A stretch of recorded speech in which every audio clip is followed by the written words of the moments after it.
This is the RPM Podcast, starring Eric Brennan. I ate so many hot dogs I can't remember where I've eaten them. Sam Ballard Jr.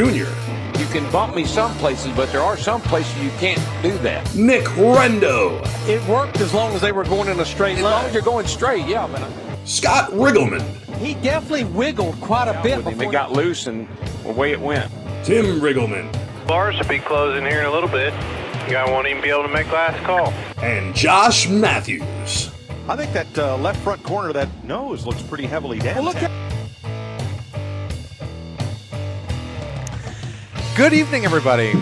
And for the 106th time, welcome to the RPM Podcast. Well done, Josh, on the intro. Waiting a long time to get that one. You have. And if you noticed on YouTube, and if you haven't, get on YouTube because we got another packed porch episode here of the RPM Podcast.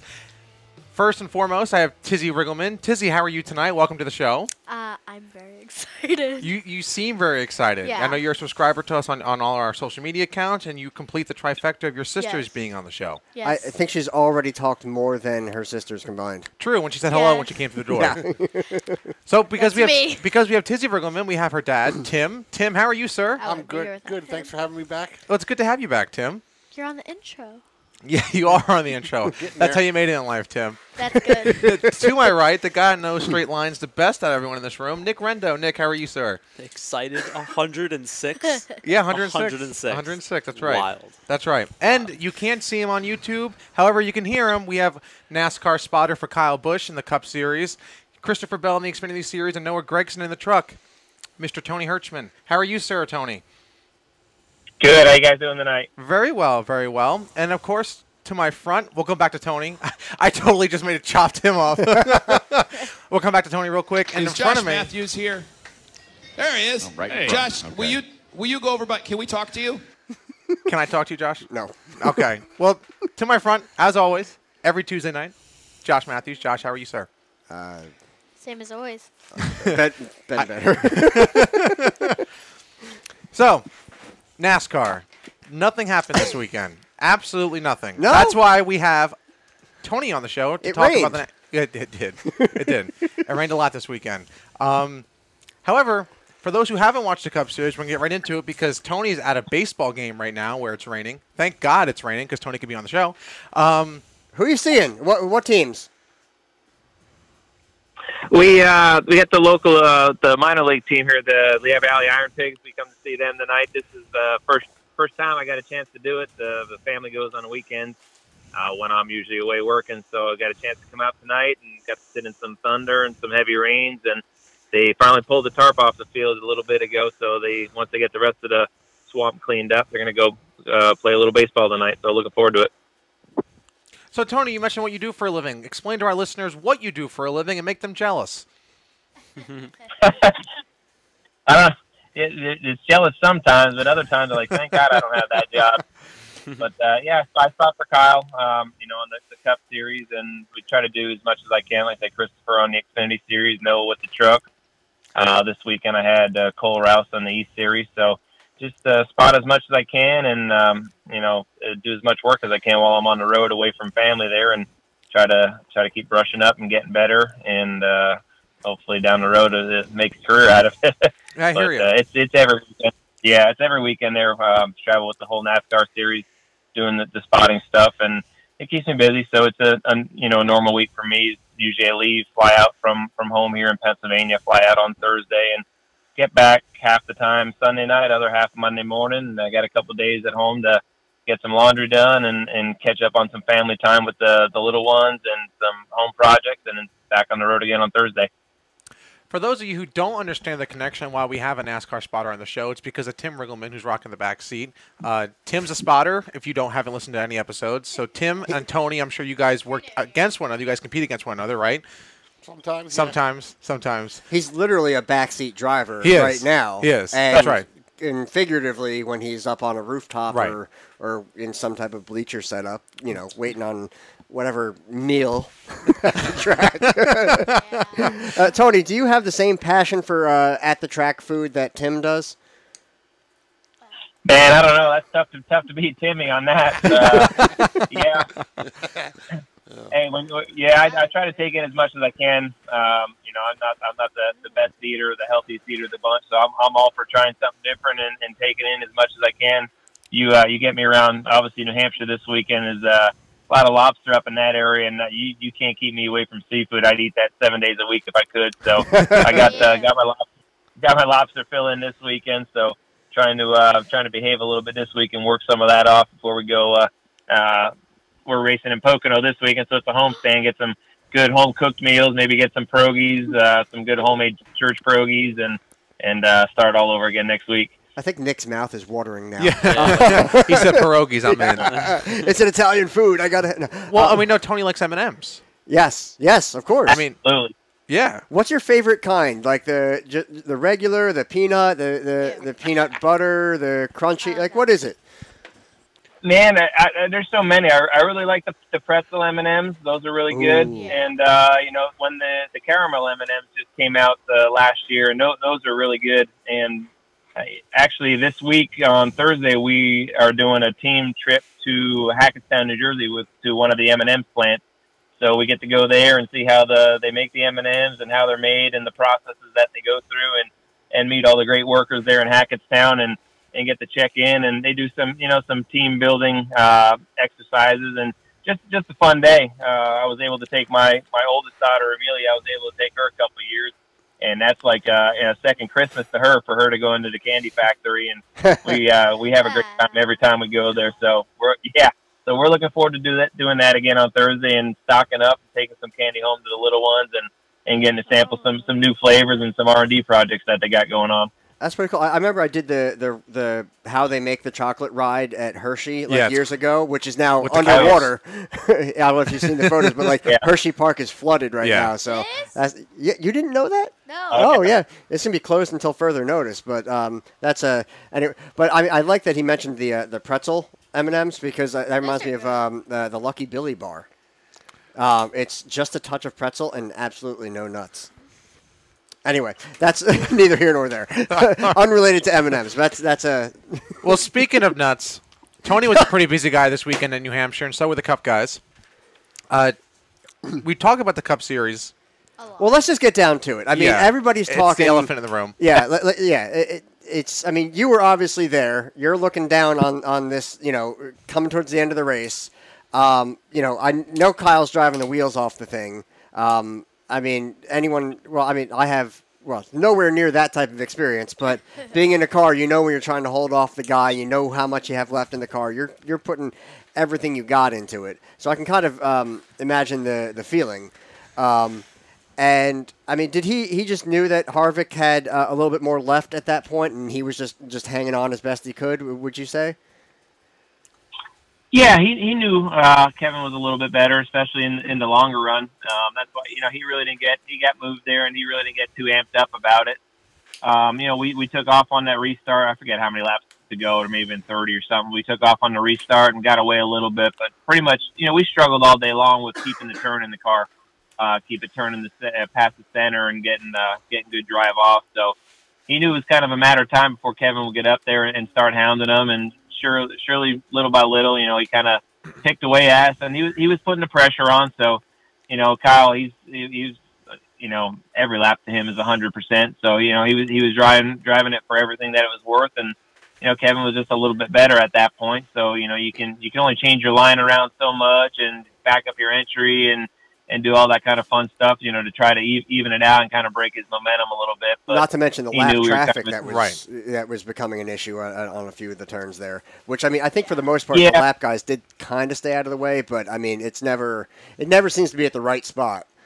There's just too many cars. Right, they did. The lap cars did a pretty good job of staying out of the way. It's just, I wish our car was turning a little bit better at that point. So, it made the lap cars look a little bit worse just because our car wasn't cutting good enough that we could kind of turn up underneath them and not lose a whole lot of momentum. So, but for the most part, the lappers this week did a whole lot better job this week than they did in Chicago. Chicago, we were leading a good bit over Larson, and the lappers were 2 and 3 wide ahead of us, and kind of really slowed us down and let Larson get into our back bumper. And obviously, that provided a pretty exciting ending too. That one, luckily, we came out on the good side of it this weekend.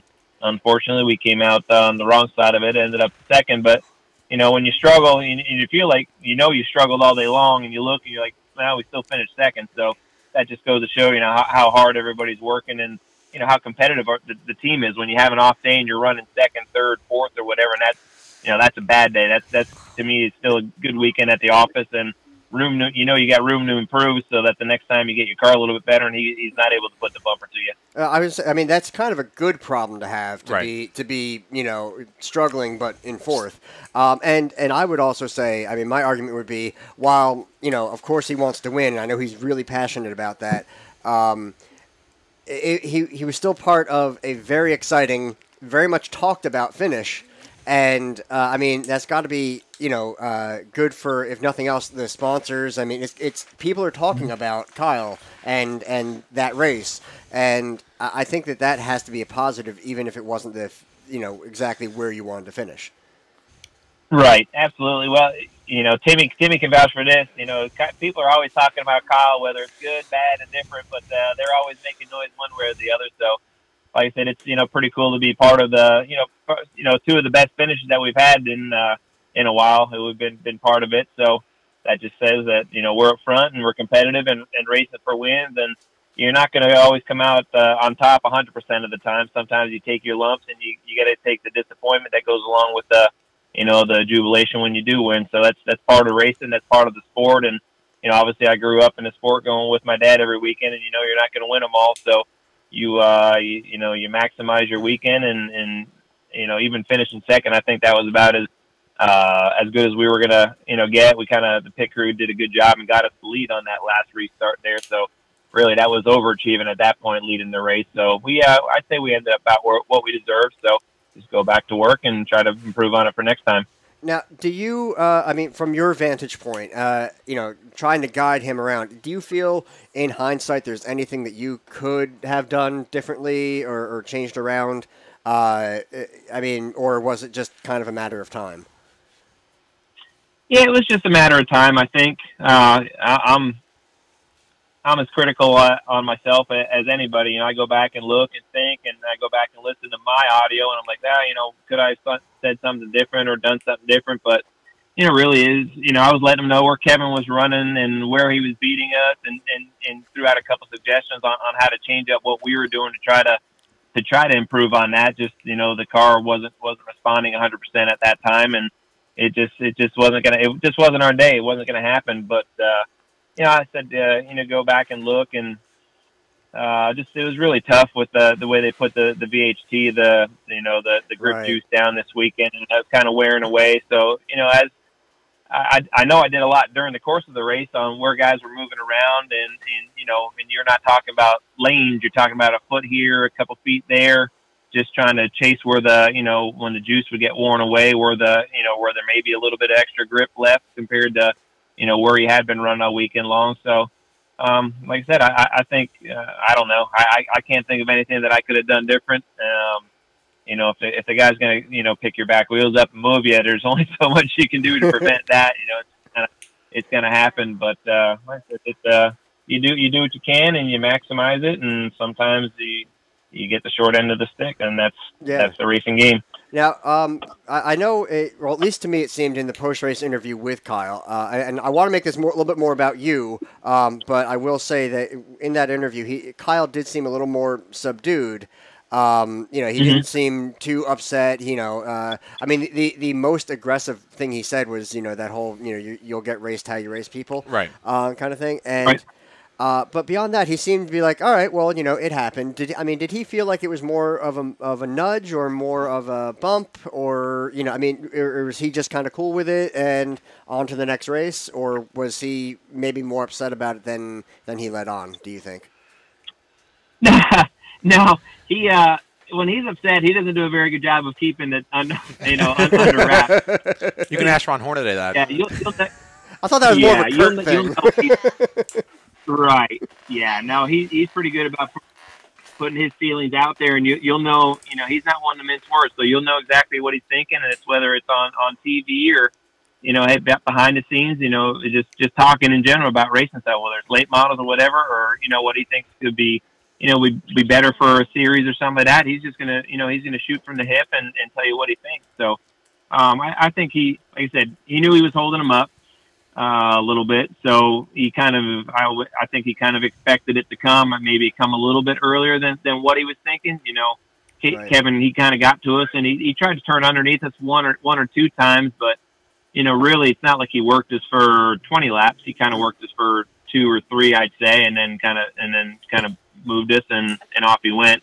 But you know, had he wrecked us, I'm sure Kyle would have been a whole lot more upset. Or had we not finished second, I think it would have been more upset. But you know, when he got by, the crew chief kind of asked me on our second channel, he's like, "Did he move us?" I said, "Yeah, he did." And then he went on and told Kyle, he's like, "Well, Rubbin's racing now. You know, go back up there and get him." And Kyle just pretty much come back and said, "Man, you're delusional. If you hadn't noticed, I've been holding him up for 10 laps, so you know, I'm not going to get there." So yeah, it's you know, it doesn't matter if it's a Cup Series or Xfinity Series or Modified Series or Late Model Series, but that, like I said, that's the way racing goes. You know, some guys are more willing to use the bumper than others, and but like I said, at the end of the race, and that's, you know, talking to my dad, obviously on the way home, I like getting his opinion to see if I'm thinking the right way or if I'm not thinking the right way. And you know, he's not really a talkative one, so he was pretty much right to the point. You know, he said, "Oh, what'd you think of that?" And I'm like, "Ah." And he pretty much just said, he's like, "Well, you know, when you have that much of a better car than the person in front of you, you probably could work them a little bit longer and try to do it clean." I'm like, "Yeah, I kind of think that too." And he said, "But you know, when the shoe's on the other foot, you know what to expect." So, you know, that's coming from my dad. That he's not one to move somebody out of the way or really race super aggressive. So. Right. That's the racing game. You know, it's that down the road. Now, it may not be this week, or probably won't be this week, or probably won't be the week after. But you know, down the road when we're a little bit better than Kevin, you know, and I know he'll know, and he'll know it's coming, and he'll know to expect it, and that's just part of the racing game. You can kind of go back and forth on that as long as it's, you know, it doesn't tear anybody's car up or tear other people's cars up or whatever. That's you know, you make your choices and you live by your decisions, and you know, sometimes down the road it'll come back to bite you. Sometimes in a little bit more important position than when you did it. So that's just part of it. Now, so the people that are listening don't know who Tony's dad is. Tony's dad is 5-time Wheel and Modified Tour champion, and he's won all over the Northeast and very respected for being a clean race car driver.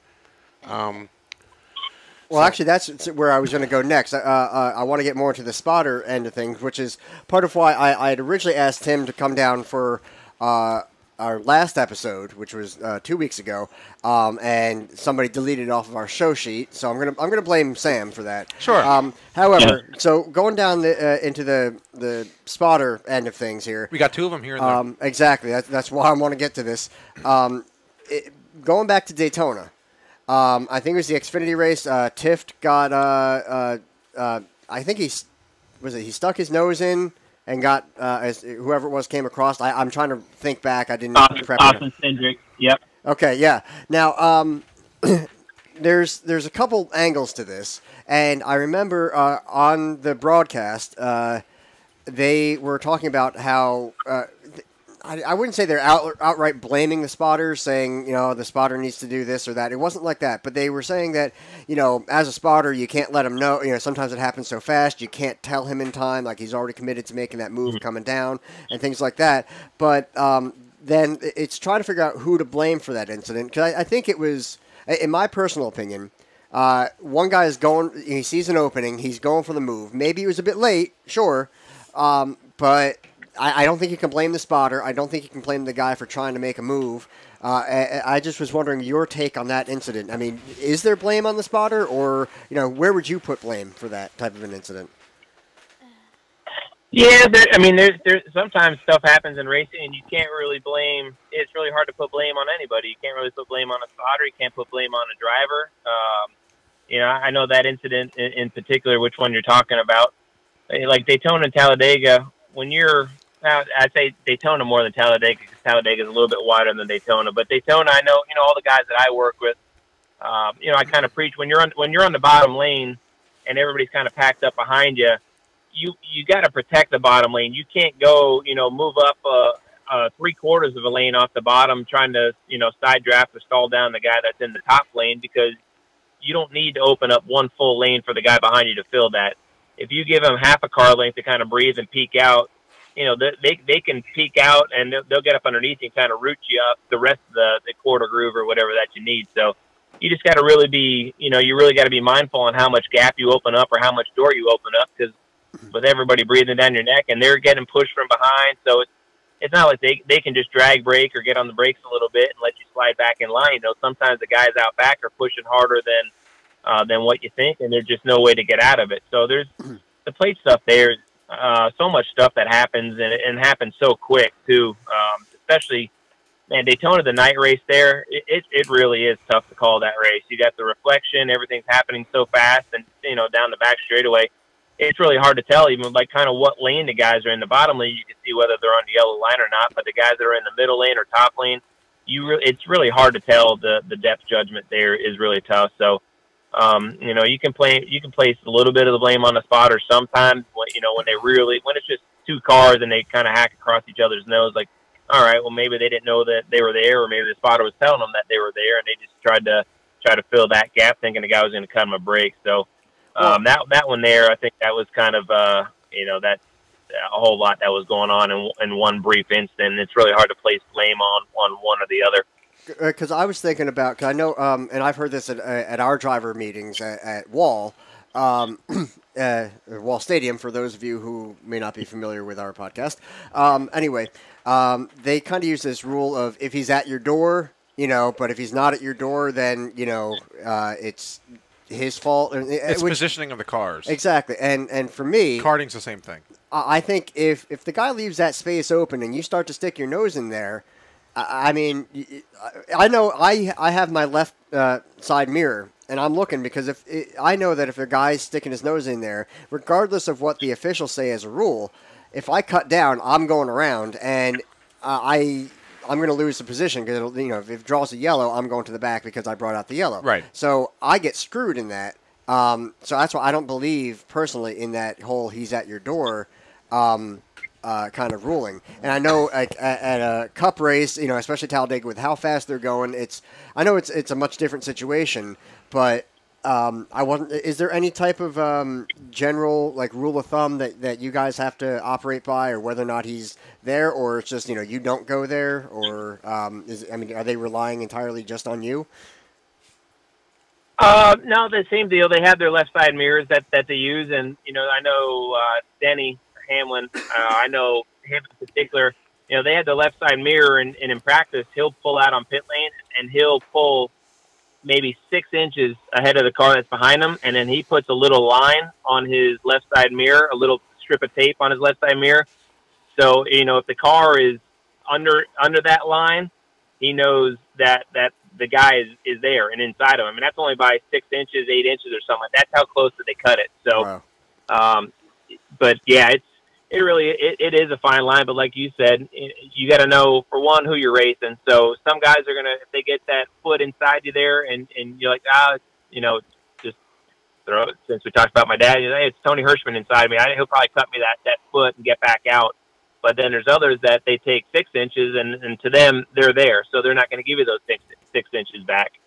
So you just got to, like I say, you got to know who you're racing, and you're in control of your own car. So if the guy is in there and you come across his nose, whether it's by half a car or, you know, a quarter car or a foot, you know, if he hits you and you go around, you're going to the back anyhow. So, I got dumped. You really, you're doing yourself a disservice and costing yourself. So, it's like I said, that's part of the game there.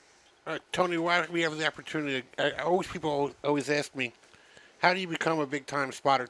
I know your story, but explain how you went from a kid growing up in the modifieds to where you are today.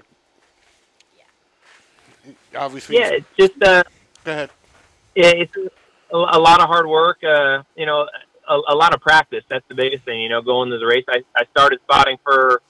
You know, when we go to New Hampshire, I'd have a scanner and I'd listen to Cup practice and Cup races, and whenever I was around at a place like that, so I'd listen and kind of get an idea of what the vocabulary is on how to spot and what you need to do and information to kind of pass on. But you know, that really was just a general knowledge of how to do it. And then I started spotting for my dad in 1994, and he really helped me. Obviously, I've been fortunate because I grew up watching him from a couple months old, going to the racetrack and watching my dad, obviously, and he's one of the best in the sport. It doesn't matter modifieds or tough or anything. I know I'm a little biased, but I really think my dad is one of the best all time. So I was fortunate to learn how to race and ways to race and how to do try to do the right thing. So I started spotting for him, and he really helped me a lot on more information on what would help and what would make a difference. So I kind of fine-tuned the spotting part working with him. And then in '98, when we were racing at New Hampshire, the IndyCars were there with us, and one of the IndyCar teams was looking for a spotter. And they kind of were asking around, and I tried to do as many races as I could. Whether if we were at Thompson, I was trying to do an SK and trying to do a late model, or then the IndyCars happened to be there, and I got hooked up with Dick Simon Racing for that weekend and worked with them. And they liked the job that I did, so I started going to the IRL races.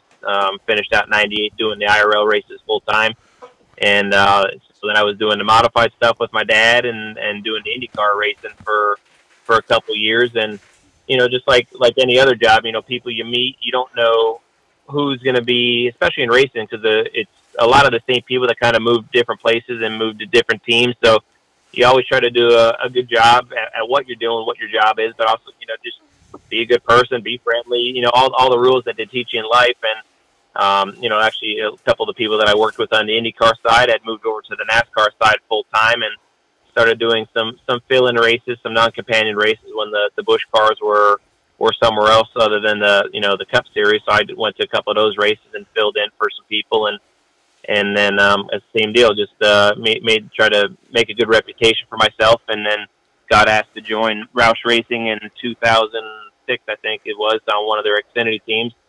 So then I started working the Cup Series full-time in 2007 with them, with David Reagan when he first started, and I've been in the Cup Series full-time since then. That's awesome. Now, obviously, quite a bit of spotting experience. I mean, you're saying you're going back to '94 spotting for your dad with modifieds and all that. Have you ever driven? I have not. I have never turned a competitive lap on the racetrack, believe it or not. Tim, you've never driven I don't know. Before, right? In practice, well... No, Tim drove that late, was it a late model that one time, and then you were told to not get back in? Did you ever hear that story, Winston? Oh, yeah, I've heard it. All I know is, I know when we go to the go-kart track at SNF Speedways up in the Poconos, I can outrun my dad and brother 90% of the time, so I know I have the genes to do it. The opportunity has not presented itself just yet. But, no, I'm always been the more talkative one of the family, so like I said, when I started spotting for my dad, Matt was too young to go into the pits, but then he started going into the pits and learning about tires and setups and all the other stuff that goes along, car-wise on how to work on them and how to do that kind of stuff. So then, the opportunity came for Matt to start racing in, I think, 2001, I think, or 2000. So, he started driving a little bit, and I started spotting for him. So I was doing all my dad's mod tour stuff. I was doing the IndyCar stuff. And then when one of them wasn't racing, then I would go and help Matt as much as I could. So I said, I guess that, the timing just didn't present itself to where I could get behind the wheel and see what I could do. But, in hindsight, I wish I would have liked to at least tried it one time. But I see how hard my dad and brother work in the race shop, 7 days a week till, 10, 11, 12 o'clock at night. And that, I don't, just with everything else I got going on, I know I don't have the time to do that, put a full effort in, and I wouldn't expect them to put all that time and effort into working on a car for me to just kind of show up half the time and jump in and drive. So I said I'd have liked to tried it, but I see how hard they work, and I know I wouldn't have the time to put that sort of effort into it, so I wouldn't want to short myself either. So. But like my dad says, hey, he said, you're the smart one. He said, you go to the races every weekend and do it for a job, and you get paid to do it. And we go every weekend and we spend and we spend and we spend and we spend. And so, he does have a point there. Well, I'm sure you could, with your connections, you'd be able to at least turn one practice lap during Turkey Derby. I just figured that would be, it'd have to be a little bit slower of that time of year for you, and you might be able to Hey, just one practice lap. That's all I'm asking. And who cares if it's a 4-cylinder or modified? Just something. God has a bunch of factory stocks lying around. Tony is at Turkey Derby every year. I'd be afraid to get in it and get the itch. I haven't got in to see what it felt like to get the itch, so I'd probably be best just to sit out because obviously, my dad and brother both got the itch to do it, and they're still doing it. So it's probably best for me if I just kind of sat on the sidelines and helped them out and hung out with Timmy up in the spotter stand. It's probably a safer avenue for me. Probably, but I splurged and I went for it. But that's that's what I would do. If you guys got any connections on a good factory stock or something at Wall State and they run enough divisions there, if there's an open seat, I wouldn't mind taking it out just for a little bit. Do we know anyone with a bunch of factory stocks laying around, Tim? I think my brother's got about 5 of his driveway. We were at his house today. We could have gone Yeah, checked. we were there today. We could have gone and checked, see if we had extras. And talking about no one not racing, every time I ask him if he ever raced, he said, I've never gotten in a car. I got in a car one time, but we'll talk about that later. Hold on. Tony, do you still get the spot for Matt once in a while now? I do, but it's few and far between, unfortunately. New Smyrna is nice because we're at the big track during the daytime, and I get to sneak over to Smyrna and spot for him. I think I missed one night this year, so I do that when I can. Sometimes he'll race Evergreen, the local track at home, on a Sunday. Later in the year they'll race on a Sunday, and when we have a Saturday night race day at Richmond or something like that, I'll drive home through the night and try to go up and help him, but obviously, it's nowhere near as much as I'd like to. So, unfortunately, most of the time it's following his races on Speed 51 and keeping track of what's going on or on Race Monitor. But when I can't do it, my dad's been spotting for him. So, all the stuff that he taught me on how to spot, now he's getting to put it to good use. And I think he's doing a better job now. When he first started and was filling in for me, my mom was she was really, really, really nervous when I couldn't show up and. Wasn't too. She didn't have rave reviews on my dad's spotting, but she's gotten a whole lot better at it. So she says he's doing a better job now.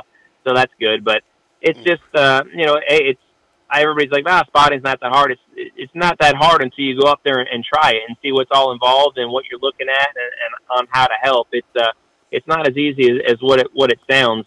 And another thing, I grew up watching my dad race, so I've always watched it from my side of the fence. Now, my dad, having driven before, he I think when he first started spotting, he's looking at it like he's putting himself in Matt's shoes on what Matt's doing really behind the wheel, which is fine at times, but really you got to pay attention to the whole picture and not just what's going on with your car in particular. So I think my dad's been doing a better job of kind of tuning down on that and kind of taking a better look at the big picture on what's all going on. And I think that's definitely helped. Obviously, his experience behind the wheel is invaluable. You're not going to get that from anybody else, but he's learned how to be a better spotter now, not driving the car from outside.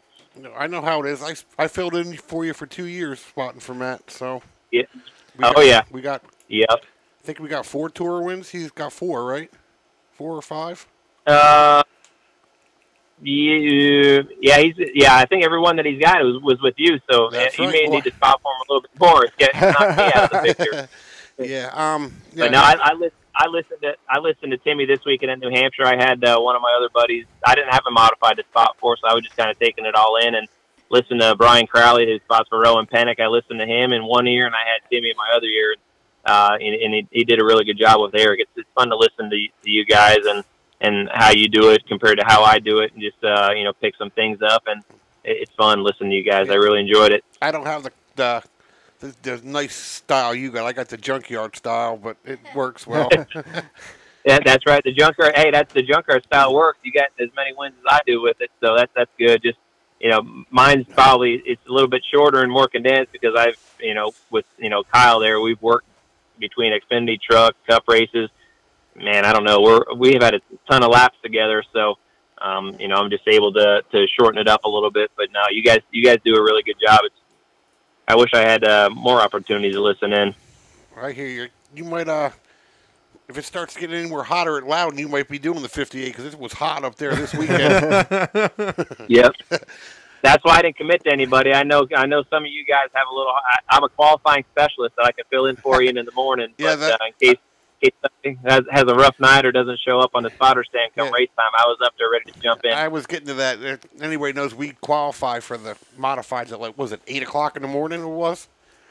And like at 9 o'clock it was, yep. And anybody that knows me, I don't want to be anywhere at 8 to 9 o'clock in the morning. So I'm like, man, who can fill in? I'm like, Winston will be up there. So I texted him, and he always fills in for me for qualifying, and I appreciate that. No problem. Yeah, I knew you asked me if I had. Always have a spotter meeting on in the morning. It's not mandatory, but sometimes people go. So Timmy asked me if what time I need to be at that spotter meeting in the morning, and I knew what he was getting at. I said, yes, Timmy, I'll do qualifying for you. I have 2 quick questions for you. The first one is, do you ever talk to Kyle Busch about driving a modified?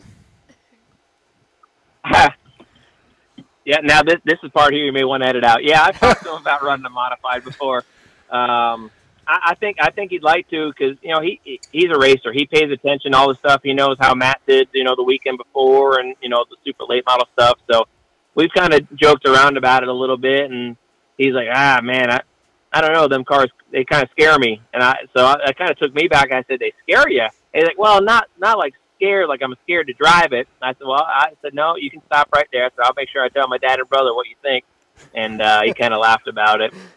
But no, I think he'd like to try it one time, and he'd like to try an IndyCar sometime too. He'd like to try.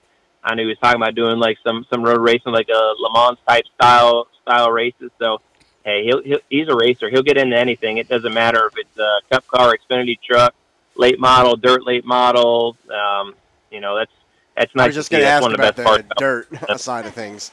If he wanted to do more of that kind of stuff, because we know like Kyle Larson's out running, the sprints and stuff all the time. So I wasn't sure. Yeah, he run when they used to have the Cup guys that went to Eldora, when they had to put the Cup guys in. They call it I think it was the prelude to the Dream or something. Yes, they had kind of like a celebrity night there, and Kyle, he run that a couple years.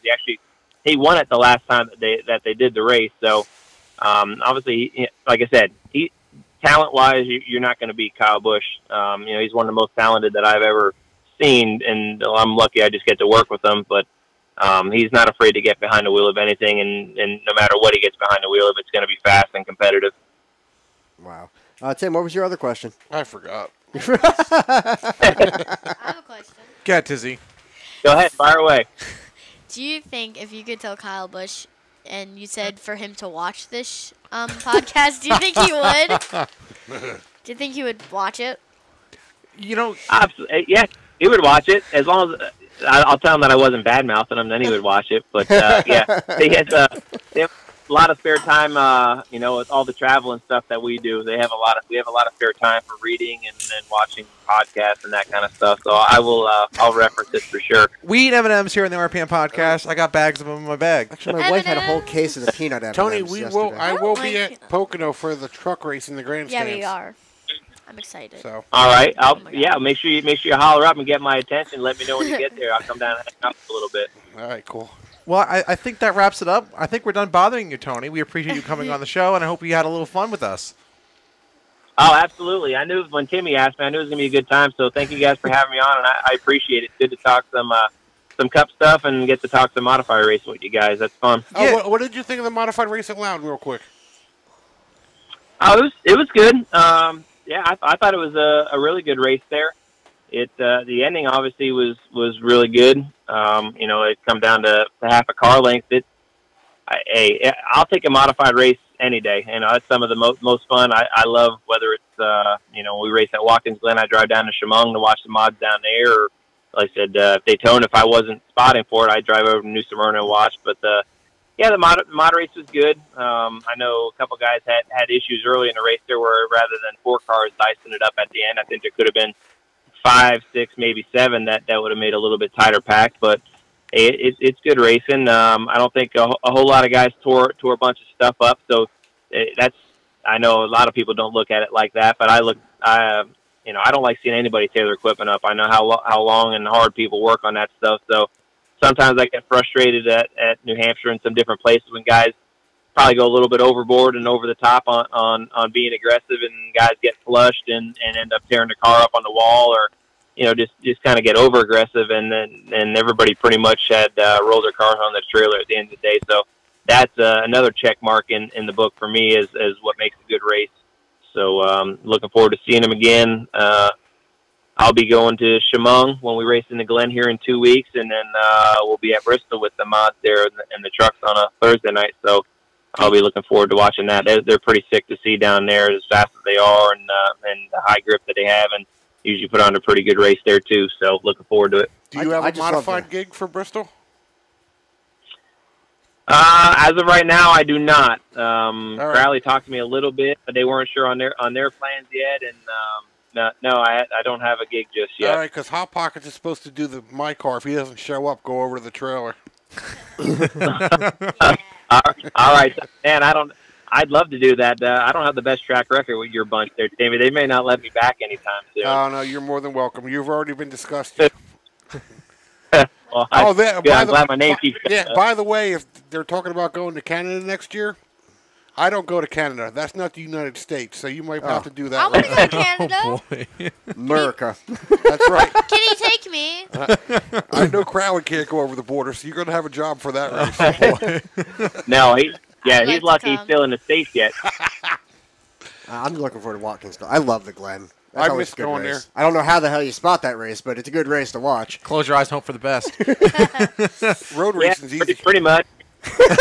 Yeah, it's from where we sit, it's whatever, a minute. I don't even know what the lap time is up there. Minute 10, minute 15. So we see him for maybe 15, 20 seconds of that. So really, it's there's only so much on my hands that weekend, and we get a couple other people to help out. So do you have, but Watkins, that I was just going to ask, do you have like a couple spotters around the track that you can kind of all communicate, or do you use maybe almost like a tablet or something where you can kind of watch the broadcast feed and maybe try to pick up what's going on there to help out, or what do you do?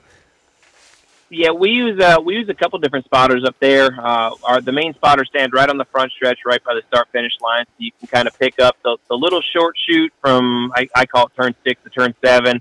The whole front stretch, turn 1, and then you can see just as they start into the S's, and you kind of lose them. So then we put one person in the S's, one person in the bus stop out back, and then another person getting into turn 6, because we didn't used to do that, but they had enough wrecks coming out of turn 5 after the bus stop, and it was like pretty substantial wrecks where guys were hitting the wall and bouncing back on and getting driven through, because it's just a blind spot, so the guy in turn 6 can kind of see if something's happened, and he can at least yell, and so that Kyle knows that something's going on there and kind of get checked up. But yeah, but we use 4 guys for that, and I wish unfortunately the television coverage is when it's live, it's still a couple second delay, so I try not to spot off of that, because it could make me look really, really bad. But he's on your inside. What are you talking about? He already passed me.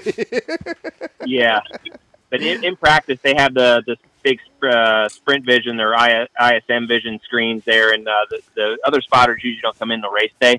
So I won't lie, there is a couple of times in practice where I see something happen on the Jumbotron and kind of say it before anything else is going on. So at least make it try to sound good for practice. Right. You put in effort. Spotter Perfect, what do you think about the Rover? Have you gone to that track, the Charlotte track? The road course? No, I have not. Yeah, I have not. I kind of looked at it when we were there in May for the for the 600 weekend. I kind of looked at the layout and on how it's going to be, and everybody tested the Roval. They had a split session the last 2 and 3 weeks ago. So man, it's going to be tough. It's going to be a spotter's nightmare, right? Yeah, it's just. Man, that track was built for. They run the legend cars there all the time. They run the legend cars in the quarter mile in the infield, and that road course was actually built for the legend cars to race on.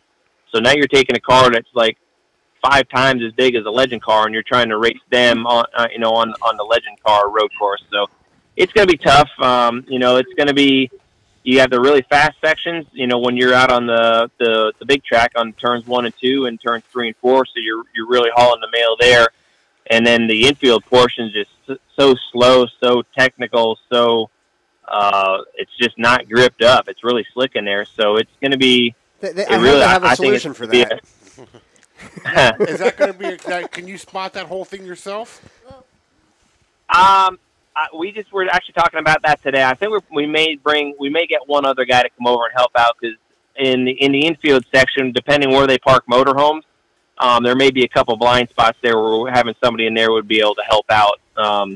So as of right now, that's the plan. But we can see the whole track from up top right now. But when they start parking motorhomes and haulers and campers and hospitality tents and get all that other stuff set up in the infield, that's going to present some challenges there that we're going to try to nip in the bud and try to find a good place to put a second spotter there where he can help out on some blind spots.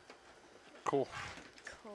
All right. Well, we appreciate you coming on, Tony. We appreciate you hanging out with us. We still have a little more time than what we expected here on the RPM podcast. What we always do. Which it's our pleasure. We just don't want to hold you up because I don't know where you're at with that baseball game. You said they took the tarps off, and I don't want you to miss the game here. Of course, the night you come, it rains.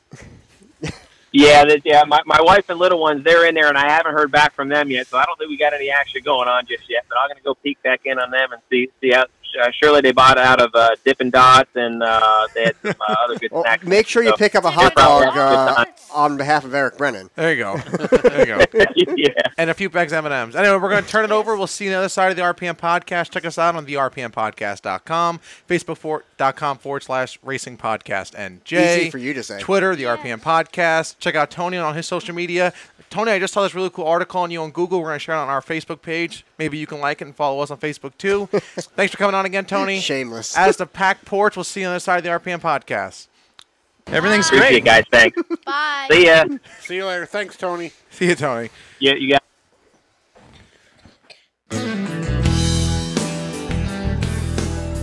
Business owner? Looking for a great way to get your brand out to a dedicated market? Join the club. Email us at info@therpmpodcast.com for all sponsorship details. I'm such a smartass. Hey, everybody. Welcome back to the RPM Podcast. Thank you for Tony Hirschman for coming on board for the first segment here in the RPM Podcast. That was the first segment? How many segments are there? 35. I'm okay with that. Isn't it past your bedtime, Tizzy? Well, considering it's summertime, I stay up probably till 12 o'clock on YouTube. So. Wow. What kind of a parent are you, Tim? I see. One that's asleep at 12 o'clock. I stayed up till 12:01 last night playing. Well, you know what, video Tizzy? game. Because you decided to open your mouth, I'm going to pick on you for a second here. Okay. So, Tizzy, the last sentence you just spoke more than both your sisters combined, and probably your Uncle Scott sometimes on the RPM podcast, because Scott doesn't really talk much on the show. Yeah. Yeah, I believe I know what you are saying. That's from Alvin and the Chipmunks. So you... Yeah, you think that. You go ahead and think that. What? Oh, boy. That's some cartoon before you were born, I think. It sounds like Alvin and the Chipmunks. All right, let Sam answer. I'm going to ask you some questions. You want to talk, Tizzy. Yes. So, Tizzy, you like racing because you listen to the show weekly, you said, right? Yeah. You offered to help me do the thumbnail for the show, so I know you watch it on YouTube. Yes. You said you subscribe to YouTube. She was going to do your nails, is what she meant. Right. I need someone to do my nails. I tried to get Tony to, but I guess he said no because he left. So, who is your favorite driver and why? Is it Sterling Marlin? Like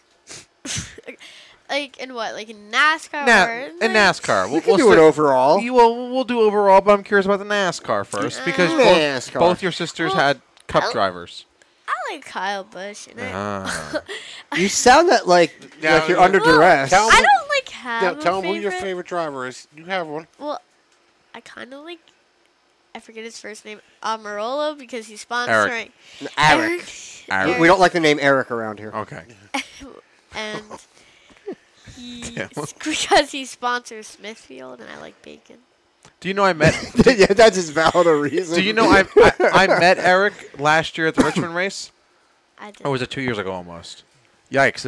It was 2 years ago I met Eric. I entered a Smithfield rib eating contest for those who didn't know on the RPM podcast. I didn't think I was going to be able to get in, and I did, and I ate ribs with a bunch of other great Southern folk, including the King Richard Petty. I don't know if he ate the ribs, correct? He ate them. He ate them in the back. Okay, all right. Right. So go out and buy the Smithfield bacon for our friend Tizzy, and for Richard Petty the King. Go out and buy some M&Ms. There's a big controversy over the hot dog situation. Right. Got to get that pork in.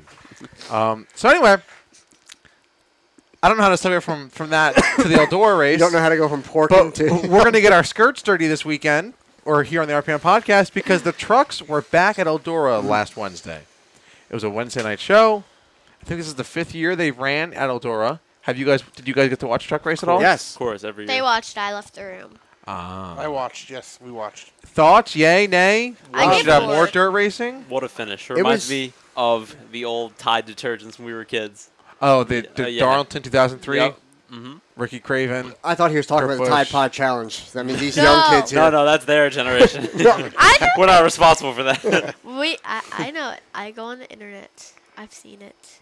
I've seen the memes. And Daddy, he's really allergic to Tide Pods, so I would say, Daddy, if you did the Tide Pod Challenge, you'd probably die. Daddy is allergic to Tide, by the way, for all the listeners out there. Poor Ricky Rudd. Well, now we know how to get Tim back. As far as the truck race, I thought it was. I love the feel of that. You get the local drivers in there. They save up their pennies and rent a decent truck and try to show their name off. I think it was about anywhere between 39 to, I heard at the most, maybe 41 earlier last week entered the race.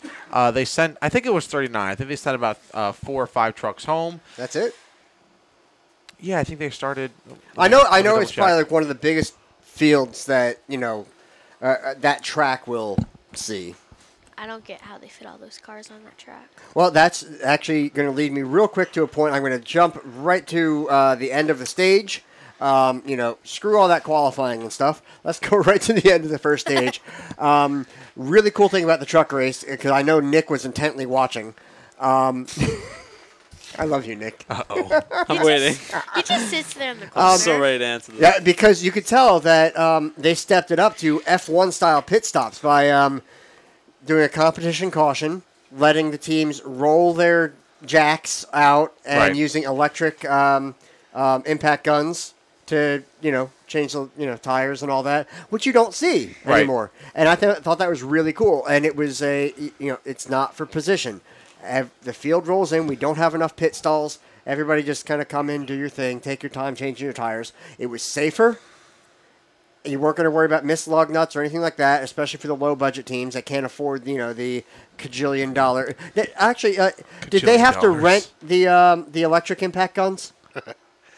That I don't know. From NASCAR? I'm pretty sure they did. I don't Probably understand. not. Because it wasn't a time Right. issue. But still, that I thought that was really cool to see, and that brought it back cool. to I hate saying lower level because I don't want it to a simpler time.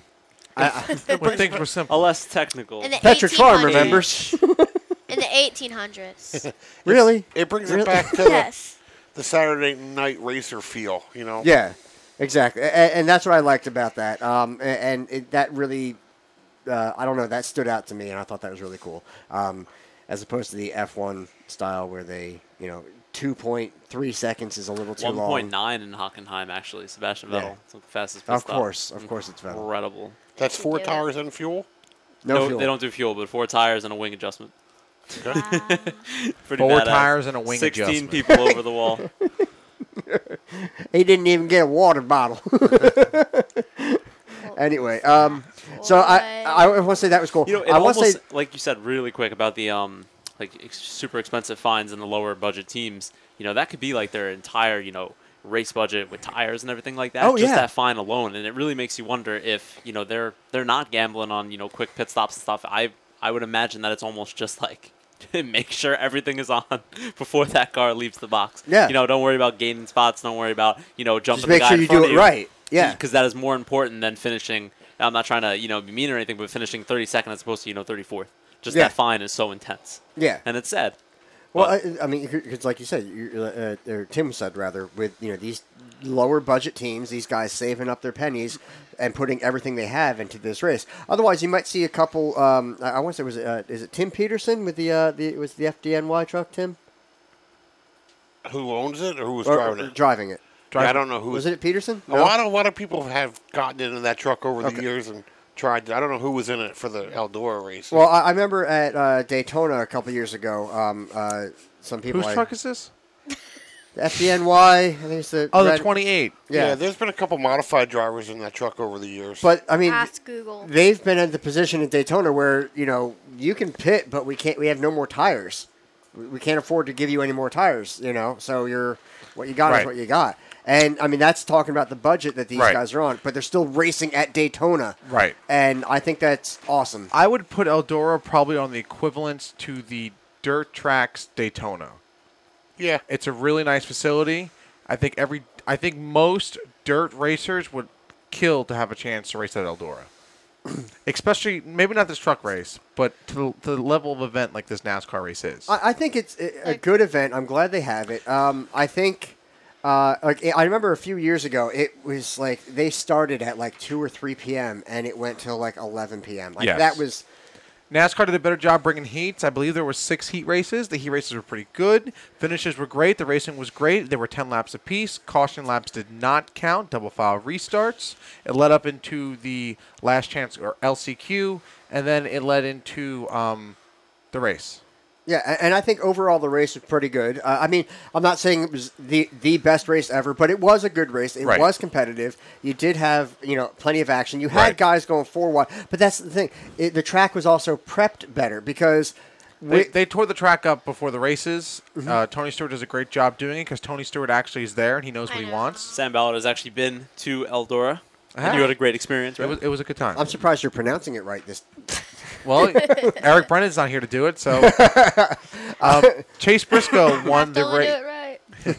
Chase Briscoe won the race in the Thor Sport entered truck. That was actually a last-minute entry. I believe Thor Sport, I think they fielded 5 trucks that race. There were one driver, his last name began with Thor. Yeah, the kid that won said... Thor Ragnarok. The kid that won said he got the phone call a couple days before He did. Yeah. He did. It was one of the things, Thor's son. I was like, he should be racing for Thor Sport. Yeah. It was a last-minute thing. Ford and Chase Briscoe, for those who don't remember, I think Chase Briscoe raced for... I call him Crisco. Yeah. That's the way he slipped. Anyway. So random. Did he pull a slide job? A lot job? of dad jokes going on. There's a drop for you, Josh. Yeah. There's a drop for you. That's my next intro. Chase Briscoe used to race for BKR, Brackets Oscar Racing in the Truck Series. They folded up. Didn't he get into it with Stinkfinger? Grant Enfinger? I don't know. Yes, Grant Enfinger and him dueled the race out to the end. They were leading on one another. It was a great finish, as Nick Rendo alluded to earlier in this segment. So it was a pretty great race overall. Local Canadian, Stuart Friesen, finished 3rd. Canada. Should have had the race won, but he didn't. He's been running a pretty solid season all year in that 52 truck. It's nice to see that team do well and Stewart do well. So it was good to see that. He should know that he got spun out early and had to fight his way back. That's right. There were a lot of guys that got turned around fairly early, or whether they just screwed up. But I want to get back to the track was actually prepared really well because I want to say it was like the first or second year that they did Eldora. The track just wasn't there, and it was everybody running around like Darlington up on the high end, and there was no a couple guys who tried to dive down, but then it just kind of sat there, and that was it. Just keep your skirts clean, gentlemen. That's right. That's right. So Matt Crafton finished 4th, and Brett Moffitt finished at the top 5. Great year so far for Brett Moffitt in the number 16 truck. Racing was great. I think it was John Hunter Nemechek. He had a beat-up truck before the race even began because he had to drive into the show. There were a few wrecks. Favorite Norm Benning got caught up in a mid-race wreck. Norm! After running very well in his heat race. Yes, Norm drove his butt off in his heat race. He wasn't very happy via his social media. I think we end up sharing that post on the podcast page. I think you end up doing it, Josh. I think you share it to the podcast. If not, I'll double check, and I will share it on the RPM podcast page on Facebook. So overall, it was a pretty good race. I enjoyed watching it. We're gonna slide into it. The Xfinity race. I'm trying to find. I had the slide job clip ready, and I screwed up again. So Tony Stewart mentioned how NASCAR should bring the Xfinity Series and maybe the Cup Series to his racetrack. Yay, nay? That's a bad idea. Let's not get carried away. Tim? I think maybe for the Xfinity cars, but I don't think the Cup cars really need to go to a dirt race. maybe the Xfinity. If they do it all three, it's not going to be special. I don't think.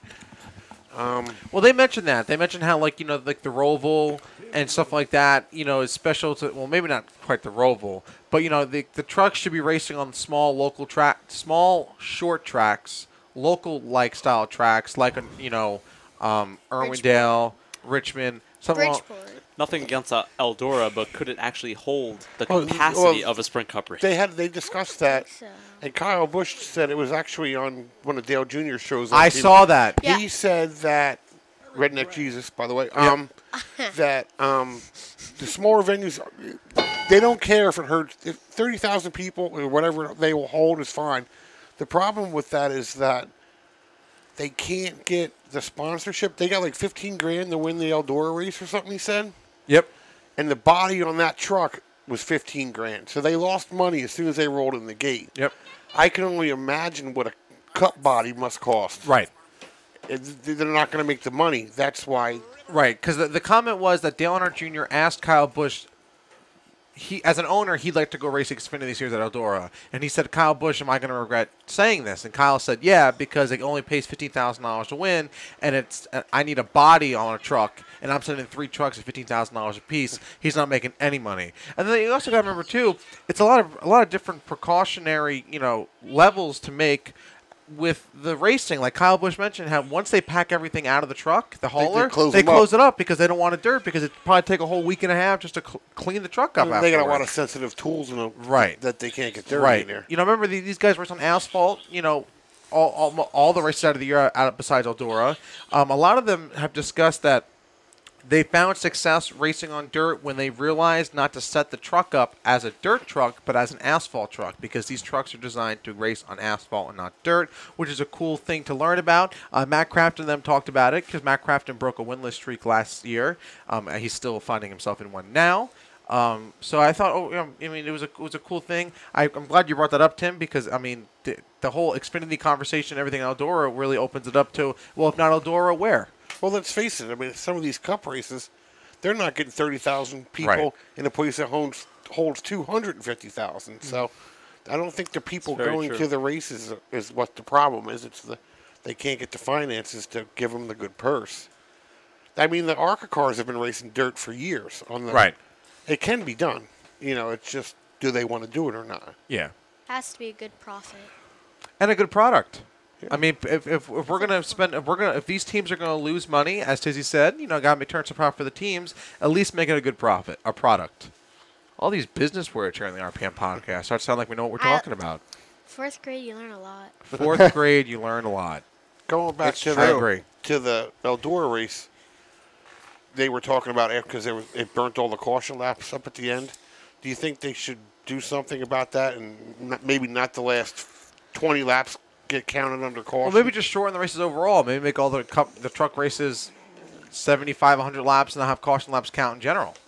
Yeah, that would work. That's a consistent rule. Because that was like a really good race at the end, and the cautions kind of did slow it down a little bit. But that can happen. That happens at Wall Stadium. It happens wherever you go. Sometimes there's just a lot of cautions at the end. Right. So I hate it. The trucks will be racing next in Pocono. We talked about it this weekend. I'm going there. Yes. And we'll make sure you go see our friend Tony Hirschman, who will be there. Hopefully, he's spotting for Noah, he said, right? Yes. So go say hi to him. And the Rigglemans are going. Is Scott going? No, Scott's not going because he's racing. He's racing. He's racing on wall. I think they're going Friday for the ARCA race. Oh, okay. Yeah, for those who are local and are listening to the show, go check out Pocono. It's a great race. And if you don't want to go to the truck race this weekend... Try job! Trying to take the lead away! Try job! If you're too busy slide jobbing it this weekend, check out next month's IndyCar race at Pocono. Best bang for your buck. Great ticket in motorsports. Oh, my God. Me and Eric Brennan had an amazing time when we were there last year. Amazing. I believe it was Alexander Rossi and someone else. I can't remember who, but they traded the lead for like 17 laps in a row. That is not an exaggeration. Crazy stuff. And so, as the trucks were racing in Eldora, we talked about the Cup Series in New Hampshire, and Christopher Bell won the Xfinity race. For those who didn't catch it, Kevin Harvick ended up bumping Kyle Busch out of the win.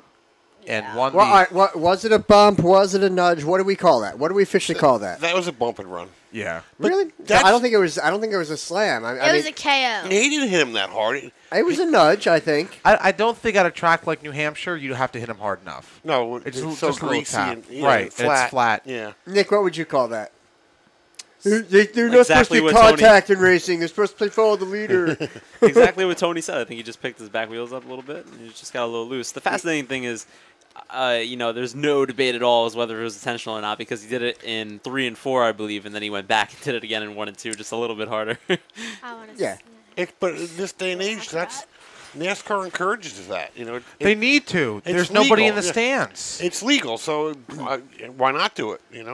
There was an article that somebody shared in one of the NASCAR Facebook groups, and it was about people want this plate, the restrictor plate used at more races, like when they tried it for the All-Star race and things like that. And they're like, no, this is bad because they're going to damage more cars. And okay, yeah, there will be more wrecks because of that. I'm not saying there won't be. But they're saying we can't do this because people can't afford it. But if you don't do it, and if you don't get the excitement up for certain things, and I'm not saying that's all. I think there are other areas to work on. But if you don't have that excitement, you're not going to have fans. That's right. You need to get people through the gate first. Yeah. Right. As much as it sucks to tear up equipment, trust me, I don't want to see that happen. If you don't get the excitement up in one way or another, you're not going to have anybody to cater to, and you're not going to have any money. There'll be no sponsor money because nobody's going to give a crap. Right. All right, so Tizzy, as a future fan of NASCAR, which we don't have very many of, they say it's a dying thing. True. Do you like it when they bump each other for the win, or would you rather just see them follow each other around than... You want like what? You can watch F1 if you want to see follow the leader. I love you, Nick. It is not like that this season, let me tell you. Well, I do. I'm not saying I like when I see people get hurt, but no, we're not talking about I know, but I like kind of seeing destruction because I watch satisfying things on YouTube, and I watch these explosions. We're talking about videos. racing now. I know. Yeah. You watching slime videos or videos of people playing Minecraft doesn't count. Put it this way. I like watching destruction. So if you go on you sit there and watch FGTV all day. Don't lie. Kyle Busch got destroyed by my Kevin kid Harvick watches this it weekend. too. And Tizzy liked it. All I can tell you is and I just like seeing excitement. So when if they have a track that's harder. And so she likes cause it. more destruction. I would go see it, but then I also think more people are watching it on TV than actually going to the track. That's true. More people are watching it on their technology than going to see it up in person. So should they charge more? That's a good point. Technology has really hurt the fan base. I mean, you can watch it on your phone in the parking lot of Wawa. You don't. Yeah, but I mean, do you want to make Eric Brennan seeing does. it on TV while he's driving in the fast lane. Seeing it in real life. But should it be pay-per-view then? No. So NASCAR gets money out of it? I remember when the Pocono race, when we were kids, was they had the blackout or whatever it was. Yeah, it was on pay-per-view for a while. Then it was blacked out too. Yes. Yep. Are you talking about when it was black and white? No, for those who don't know what blackout was back in the day, I don't. Certain cup races will listen in, and I'll explain it to you, Tizzy. That they used to block out a certain mile radius around the track where you couldn't watch. You couldn't watch the race. I'm trying to save the episode of the podcast, Josh. They used to black out a certain radius around the track where you couldn't turn it on TV. You'd actually go to the track to watch it. You had to go farther from the track, or you had to go to the race. They still do that with football and stuff, so correct? So basically, it was really boring if you watched it on TV. So you would really want to go to it in person. No, it wasn't boring. You couldn't watch it on TV, so you had to go to the track. That's sad. You had no choice, so you yeah. That's sad. Well, we talked about. But it was a way to force people. Like, look, you live 1 mile away from the track. We're not letting you just watch it on TV. You need to come to the track. But then that's also, you can say why Wall Stadium's always so packed, because you have to go there and buy discs to watch it on TV. That's they very don't true. have it on TV. Tizzy's helping me out here with the segue. They raced modifieds at Wall Stadium. The modifieds were racing at New Hampshire. Don't know if there was a blackout, but I do know. I think Mav TV covered the race. Or NBC? Oh, that's right, because it was because of the cup weekend. It's supposed to be on, I think, Thursday. It's on your head. Right. Yeah. Right. So the modifieds raced at New Hampshire this past weekend. I'm gonna have a whole collection for the intro of you going do. While Sam's looking for that, Bobby Santos ended up winning the race. Yeah. Go ahead. Now we didn't talk about the food prices at Eldora. Very good. Oh, not again. That's the same post that you've seen. I gotta throw no. What We've seen the same post 3 years in a row. But the point being is that they don't kill the fans. Like they come. It doesn't cost you $1 million to get in there. I went there, I believe. I forget what it was. A big dirt race. I forget when Graham and I went. However, I think it was like either $35 for general admission or it was $45 and you get instant on the infield. And of course, we spent the extra $10 on the infield, and we kind of thought that was a little pricey for the race we went to. And then we walked in, and you could buy like a prime rib sandwich for like $5, and we were like, "Yo, we're in." Like I think we spent $12 worth of food, and I don't think I ate until like 2 or 3 days after I left that track. I mean, I stuffed myself. Did you have my fat sandwich? No, but I might have clogged a few arteries there that weekend too. I ended up spending at least $100 at Wall Stadium for junk and stuff. That's true. We got more silly putty and crap from Wall Stadium than we do anything else. All right, back to... It's like Christmas on like every it's week. like Christmas on Saturday. So Bobby Santos ended up winning the modified race in New Hampshire. Chase Dowland finished second. Ryan Newman third. And Newman. Yeah. Well, it was cool to see him race, though. It was cool to see him. I like watching him. I enjoy watching like Ryan Newman. race. They questioned him about grassroots racing, and he says he's doing it not to promote grassroots racing, but he just loves to race. But if he's here to help... That's the same thing that Stewart and Larson right. blah, blah, blah. Stewart's raced It's a trend. Stewart's raced a modified race at Loudon a couple times. Right. Yeah. So I mean, overall, it was a good race. Some pretty good racing. The next event for the modifieds will be the Starrett 150 at Stafford Motor Speedway in Connecticut on Friday, August 5th, which is a week from this weekend. Yeah. So go check it out. That's a local event. Stafford's a nice track. Yes, it is. We finished 5th at Loudon, by the way. I was about to drop Eric's name. We have Eric Goodall, spotter, Tim Riggleman here with us. You're sporting a shirt too. Oh yeah. It's like you planned it. He made me wear this racing shirt. Ah. He said, "You're going to a racing show." I figured because they were wearing retro shirts in the NASCAR which Dale Jr. won for the best one. He had a Dick Trickle shirt on. Yeah. Hashtag Redneck Jesus. Yes. But at least he put a little... Now, you saw Redneck Jesus I recently. did coming out of the booth at Loudon. I was coming up the elevator, and he was getting into it, yes. And did you say anything to him? I was like, look, there's Redneck Jesus. You just said to me that you nodded to him. Nodded my head, yes. You just said that. he's smaller in person than he is Yeah. on TV. Really, like I can't say that because I've never I know a met few people him. said that to Eric Brennan, but... Oops. It was hot at Loudon. I've seen Eric Brendan. I saw him up in the tower. I was walking down, Just keep and your then distance from him. I see him like looking out the window of the tower. I'm like, look, it's Eric Brendan. It's a I'm gonna peeping go Eric. I'm gonna go tell Bailey. And I'm like, she was like, whoa. There's another drop for you. Look, it's Eric Brennan. Yeah, she's out talking you tonight, Nick Rendo. Yeah, right. I'm feeling it. He's reading his Think Wins coaching. Bailey was like, book. you're gonna say nothing. Because she was so jealous that I was coming. I'm like, you're gonna say nothing. Yes, Bailey was very upset. Well, you just said nothing. No, she's like, you're not gonna talk at all. You are just gonna sit there and be bored. And look where I am now. She's gonna be so jealous when I see this.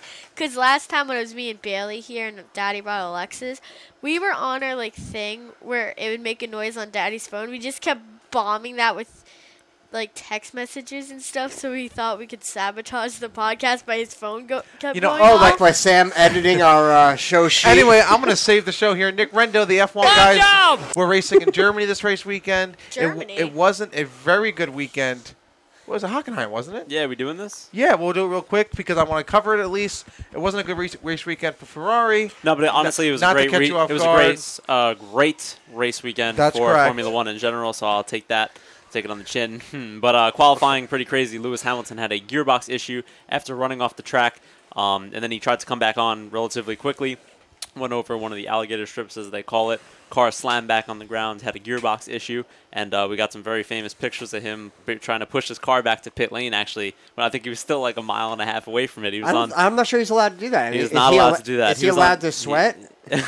He was on the other side of the track. He's a pretty boy. Pretty crazy. So he ended up starting 14th because he did not make it out of Q2. Sebastian Vettel had an amazing pole lap, new track record, got the pole. As the race started in the beginning, it was a little bit like Josh Matthews says it is, where it's a little bit like a train. And then, oh boy, like train wreck. The rain came. And for all those who don't really watch Formula One, sometimes, the tracks are like 2.5 miles, ridiculously long, and it's very possible, and it happened this weekend, that it will start raining at one half of the track, and the other half will be bone dry. Now, you can't really put on wet tires because you would sacrifice so much time, and they would overheat and degrade way too quickly.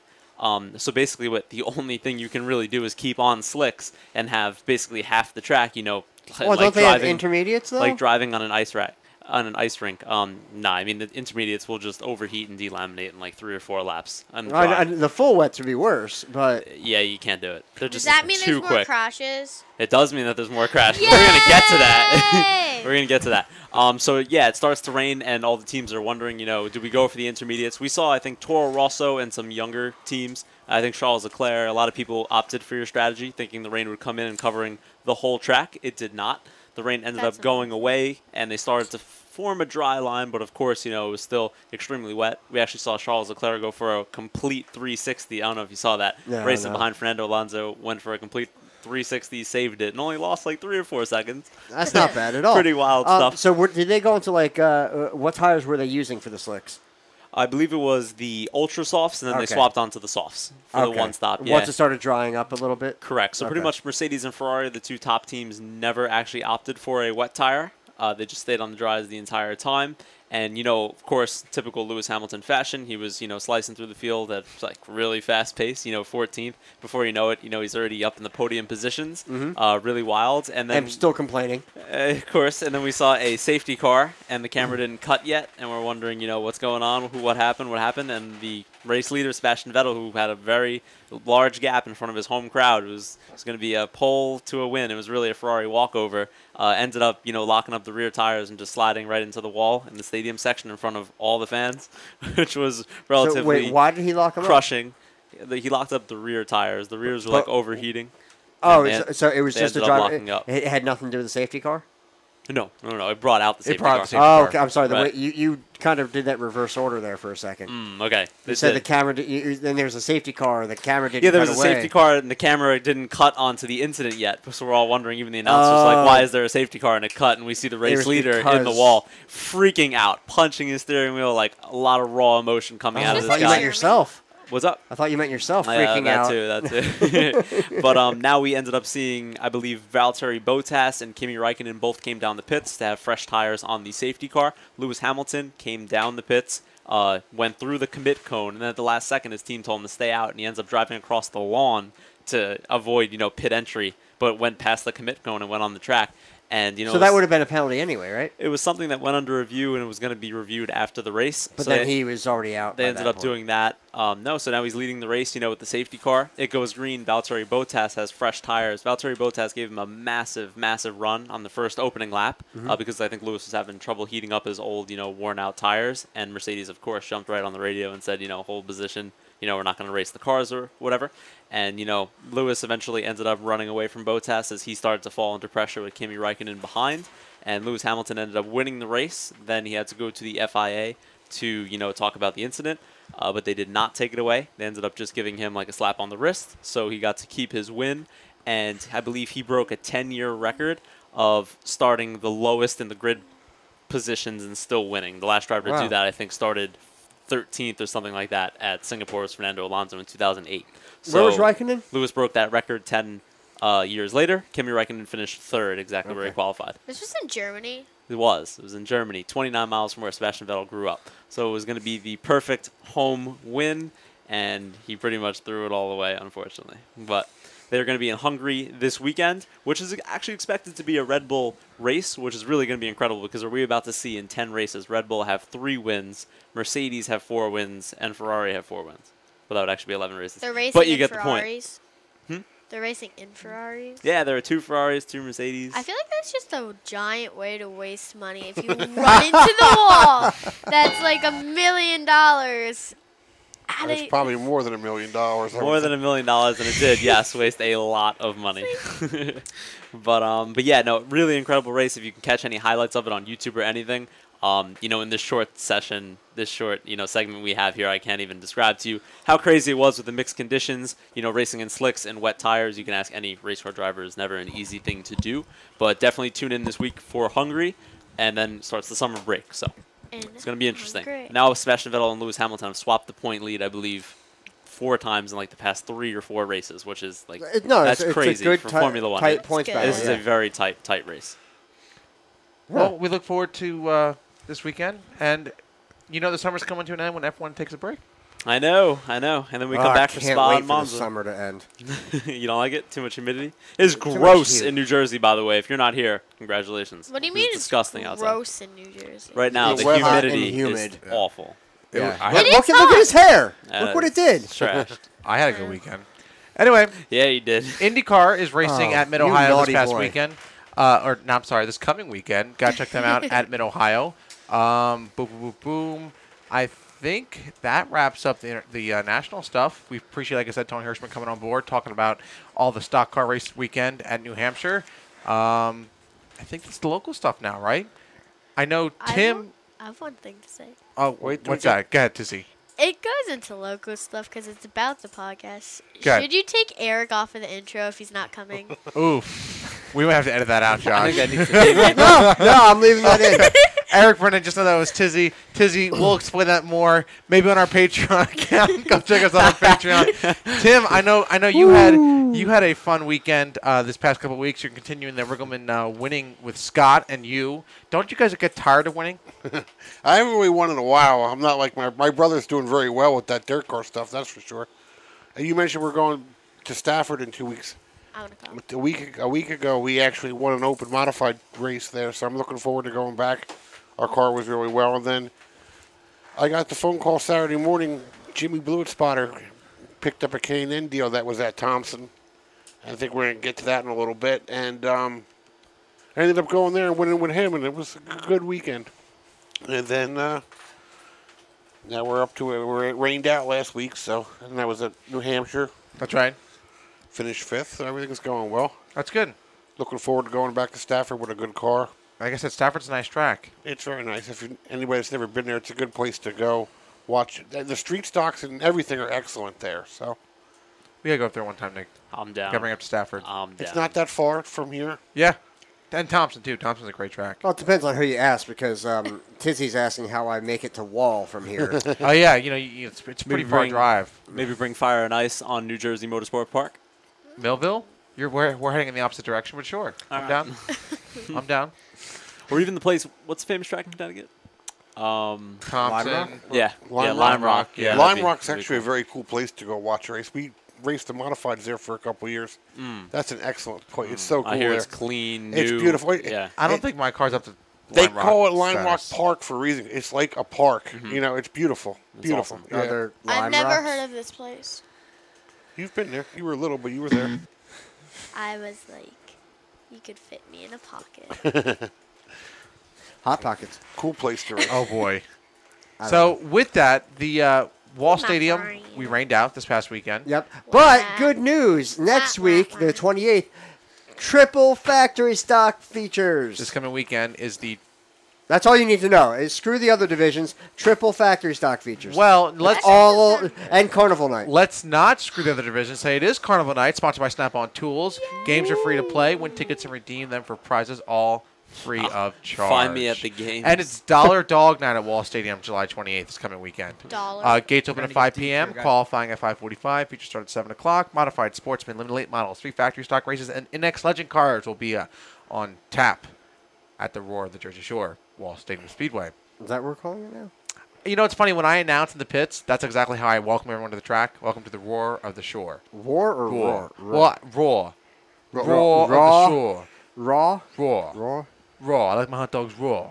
Oh, roar like a tiger. Yeah. I thought you said war. Yes, Katy Perry. All right, anyway. Like a lion. Well, in Josh's defense, via social media, the factory stocks do get very high praise lately. It seems to be the most... Because they're awesome. It's the most favorite fan race right now. Because they're awesome. For sure. Because they're the ones that pretty much have a demolition derby in a circle. Speaking of demolition derby, the demolition derby that was supposed to be this past Saturday night has been postponed to August 25th, which is Pack the Track and Carnival Night. Yes. For those who are interested in the demo derby, contact Wall Stadium Speedway Track Management. Let them know that you're interested, and we have more information on that night to come because we still got a month or so till then. So, with that, we talked about New Hampshire, New Jersey, Eldora. I think that's about it. Pretty packed show. Yeah, packed show for a packed porch. Yes. We want to thank again Tony Hirschman and Tim for getting Tony to come on, talk with us for about an hour. He came on and talked with us. Hi, Kyle Busch. Minutes. Kyle Busch, we hope you're listening. And please only listen to this one because we talk mad crap about you in previous episodes. That's just going to make him want to watch it more. I know, Tizzy. That's the point. That's the point. It's a little bit of psychology and marketing going on he's here. He's going to just make random accounts and just keep disliking your videos. That's okay. You know, if Kyle Busch does that, we take it. And if you subscribe and comment on our iTunes account, we'll give you a free T-shirt, Kyle Busch. How's that sound? Yeah. I don't have iTunes. He needs a free T-shirt. I do too. He does. We'll make him pay for shipping though. But for any of those, people who are interested in the RPM podcast T-shirts, subscribe to us on iTunes, comment, rate, and if you do that, we'll send you a free RPM podcast T-shirt while supplies last. We've had a lot of fans of ours. We send it your way. Take a picture. Take a picture, and we will post on our social media accounts. We have a few for our just like a Fan flat Appreciation Stanley. Friday. Just like a flat Stanley. That's right. Can I just get a free one without going on iTunes? No. You know, I'll have to trade you for that silver bullet T-shirt you're wearing. Nope. You're going to have to talk to my mom about that. You have an RPM podcast T-shirt. No, I don't. Yeah, we got them at Motorsports. True, yeah. I lost it. Tizzy's trying to swindle out an RPM podcast T-shirt here, folks. I never even wore it. So many thanks. That's when we first saw him at there. I barely even knew him, and then when we saw him at River Rock, that's when I got into it. Okay, fair enough. So you know what Tizzy taught you guys, folks, before we get into what we learned today, is that you need to come to our live shows because we have free T-shirts. Yes. With that. And Nick Render has a gold Sharpie. Yeah. Of course. And we have like a bunch of people's emails that we haven't done anything with. Correct. So, with you still have that. to get my email. I didn't sign any paper. Anyway. We're going to do what we learned today. Yeah. What have we learned today? Let's start with Nick. Dude, are you ready for my best what did I learn today ever of all time? Okay. I have two things. I learned there's a lot of dad jokes going on. But you know what I didn't learn? I didn't learn who Stinky Finger is. Also, Sam, I learned that Tim is not joining us in Canada next year because that is not very good. I will. And lastly, Josh likes to call him Crisco. Yep, that's true. Crisco and Stinkfinger. I don't know why. We're going to be stuck with our pal Justin Fontaine, it seems like, in the Truck Series. Maybe Noah Gragson can come on through Tony. Maybe. Anyway, Tizzy, what did you learn today? I learned that Josh had cancer, and I'm sorry. And I learned that. Oh my god. I learned that there's one other person in the world who doesn't like seafood, like me. Me? Yes. Cool. I don't like seafood. People think I'm crazy for that. No, I don't like it either. They probably think you're crazy for other reasons, Tizzy. Tim, what have you? What did you learn? What have I learned today? Well, I said Tim, not Sam. Oh, Tim. I have another one. I talk a lot. Yeah, you're right. That's no secret. Get Tim. I learned three things.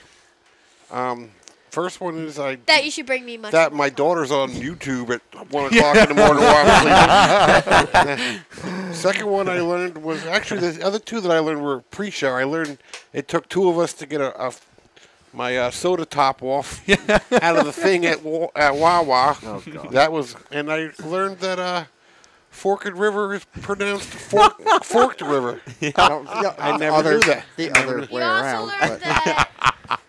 He also learned that I'm the one he should bring on the most. So I didn't roast my sister. All right, Sam. And I actually learned that Tony Hirschman actually came on the show. After first person that said, "Yeah, I'll be on," and then didn't cancel. So Take that, Blake Barney. Blew it. I wasn't going to call Jimmy out. Sam, what did you learn today? Well, I learned today that because of the RPM podcast, Tizzy found out what a legacy Wawa was. I also learned that the RPM podcast helps parents all across the country, like Tim Riggleman, to know that their kids are on YouTube at 12 a.m. I learned through Tony Hirschman that soggy chocolate is not a good thing through our conversation with Hershey Park. Go get those M&Ms, though. I forgot about at that. Mars. I also learned that you got to watch where you stick your nose. Tim's style is the junkyard style. M&Ms are great at Kyle Busch. How did you just learn that? I feel like when you first have an M&M, you know they're great. I learned that Josh's mute button doesn't work a lot here on episode 106. There we go. That Kyle Busch will watch this show. That Tony Hirschman needs a gig for the modified race at Bristol. That Tim is handing out free jobs for that Bristol race. Ooh. Are they slide jobs? Slide jobs! I also learned that a 2-second delay can ruin Tony's day. That's catchy as AF right there. Good job! Nick just sits there in the corner. Sorry, Nick. Oof. I learned that you learned. I learned a lot. He looks hot in the corner. Uh-oh. I learned that you learned a lot in 4th grade as per Tizzy, and that Lewis Hamilton has problems heating up his rubbers. just learned the whole show. That's the point. Is that it, Sam? That's it, Josh. I learned that Hamilton had no tread left. I learned that that Tony Hirschman loves seafood. I learned that Sam pulled off the slide job this weekend. Oh my God! I also learned that Eric Brennan needs a rock tumbler. I learned that our fans want Eric off the intro. And I learned that Eric Brennan likes his hot dogs raw. You know, I have people I care about listen to the show now. Was it Pastor Jim or something? What was his name? Oh, it's all right. Slide job jokes are okay, I guess. It's the other jobs you got to worry about. Check it out. Uh-oh. When you move this, the lid opens. Yeah, but also if you... Can we end the show first? Yeah, after that, I'll show you. This is a technology version. Yeah. Anyway, that is it for the RPM podcast. We got Tim Riggleman, Tizzy Riggleman, Josh Matthews, Nick Rendo, Tony Hirschman. Unfortunately, I am Sam Bauer Jr. Poor we will guy. see you on the other side for episode 107. Hopefully. And if not, it's been a good time. Go get some M&Ms. Go like us on Facebook. Facebook.com/Racing Podcast NJ. Follow us on YouTube. Subscribe to us. The RPM Podcast. Like us on Instagram. Tweet at us. Tweeter? We get thousands of messages every week. Do we have Woofer too? I don't know. I'm making stuff up as we go. Get your free T-shirt. Like us, and we'll like you. Nice job, guys. A lot of fun tonight. All right. We'll see you next week on the RPM Podcast, folks. Good night. Go to wall.